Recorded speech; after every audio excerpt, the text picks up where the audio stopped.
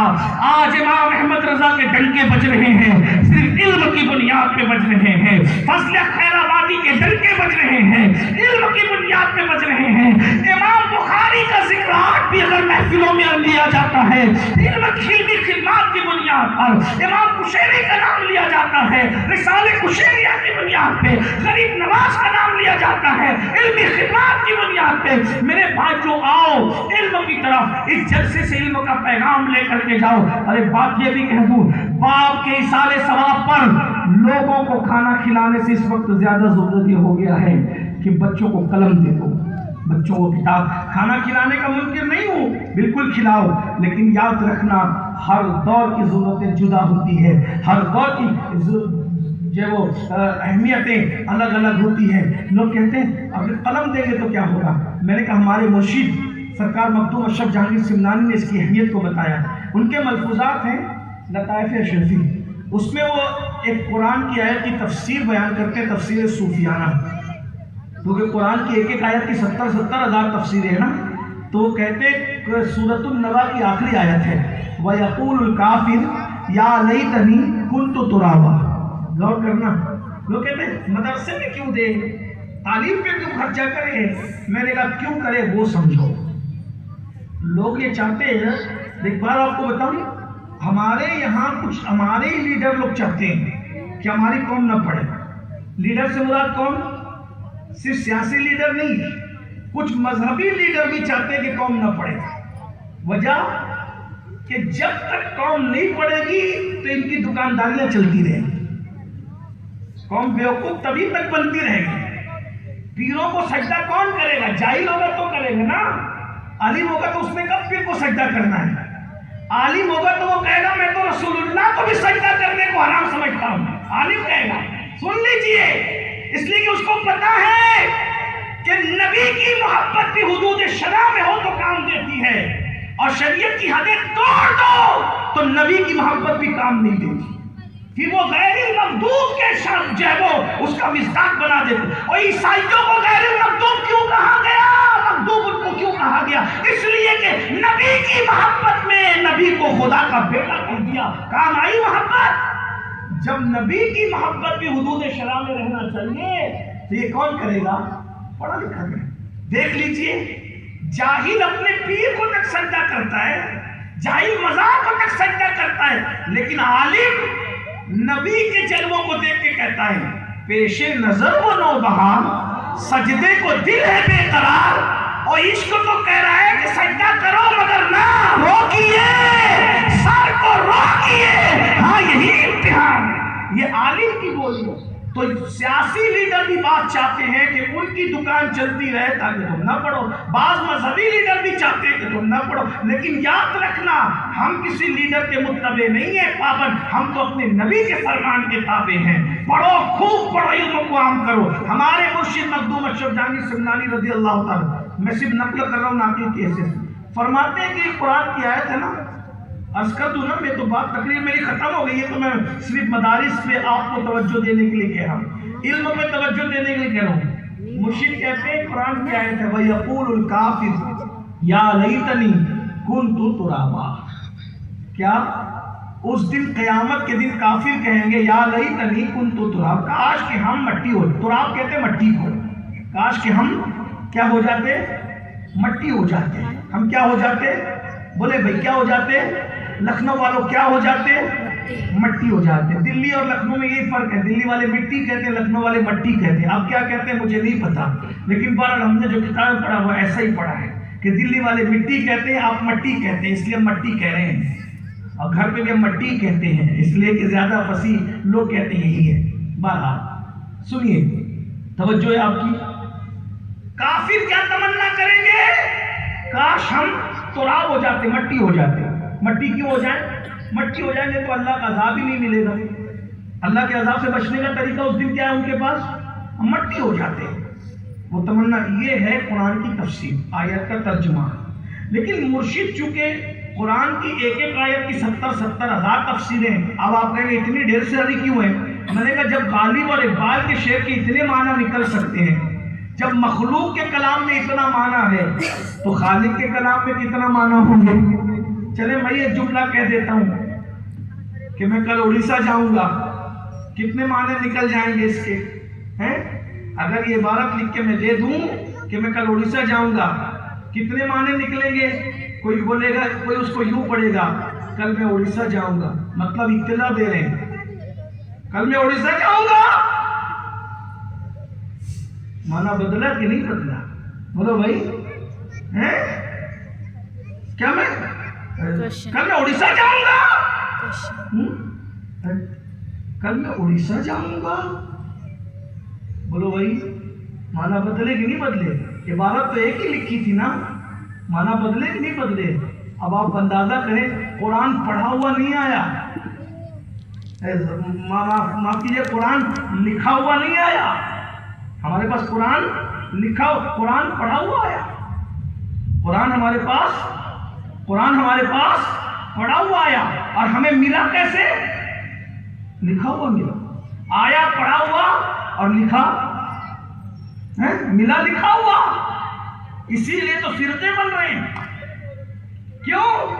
پڑھا ہوا آیا. جن کے پاس سامنے پڑھا گیا تھا وہ گمراہ نہیں ہوئے, جن کو لکھا ہوا ملا اب وہ اسی میں پڑے ہوئے ہیں. کیا کہ جملہ خبریہ ہے, استفہامیہ ہے, انشائیہ ہے, کیا ہے؟ ابھی جملوں کی قسمیں ہونے لگی کہ لکھنؤ والے بولیں گے کہ کس کو لے کر آئے تھے. آپ تو گالیاں بھی ادب سے دیتے ہو نا. بہرحال تو جب غالب اور اقبال کے کلام میں اتنے معنی ہے تو اللہ کے کلام میں کتنے؟ بلکہ صوفیہ تو فرماتے, امام عبدالوہاب شعرانی کہتے ہیں قرآن کا نزول بند ہوا ہے. معنی قرآن کے معنی کا نزول آج بھی علماء اور عالموں کے دل پہ ہو رہا ہے. ہر روز نئے معنی اترتے ہیں, آتے ہیں غیب سے. یہ مذاہبی خیال میں غالب سریر خامہ نوائے سرو. بہرحال مرشد کہتے ہیں, سرکار مخدوم اشرف جہانگیر سمنانی کہتے ہیں کہ اس کا ایک معنی یہ بھی ہے کہ ایک کافر تھا, اس کا نام تراب تھا, اور وہ تراب قیامت کے دن جنت میں جا رہا ہوگا. تو دوسرے کافر اس کو دیکھ کے کہیں گے او تراب تو بھی کافر, ہم بھی کافر, کافر ہونے کی وجہ سے ہم جہنم میں جا رہے ہیں, تو جنت میں کیسے جا رہے ہیں؟ تو تراب جواب دے گا کافر ہوں نہیں, کافر تھا. کافر, توجہ ہے آپ کی, وسیع میں بات پوری ہو رہی ہے. کافر ہوں نہیں, کافر تھا. تو کافر تو ہمارے سامنے مرا, ہم نے تجھے سب کوئی کرتے دیکھا, لیکن تو مومن ہوا کب؟ تو وہ کہتا ہے کہ جب میں مرنے لگا تو مرتے وقت مجھے ایمان کی دولت ملی, اور مرنے کے بعد اللہ مجھے جنت بھیج رہا ہے. تو اب تو نے کیا کیا تھا؟ تو تو نے کچھ تو کیا ہوگا. کیا کیا تھا؟ اس نے کہا ہاں یہ بات ہے. کیا کیا تھا؟ کہ میں رستے سے جا رہا تھا, ایک طالب علم لکھ رہا تھا, اس کا قلم گر گیا, میں نے گرے ہوئے قلم کو طالب علم کو اٹھا کر دے دیا. بس یہ قلم اٹھا کر کے طالب علم کو میں نے دے دیا. وہ اللہ کو یہ ادا اتنی پسند آئی کہ مرنے سے پہلے ایمان دیا, مرنے کے بعد جنت عطا کر رہا ہے. کس عمل پہ؟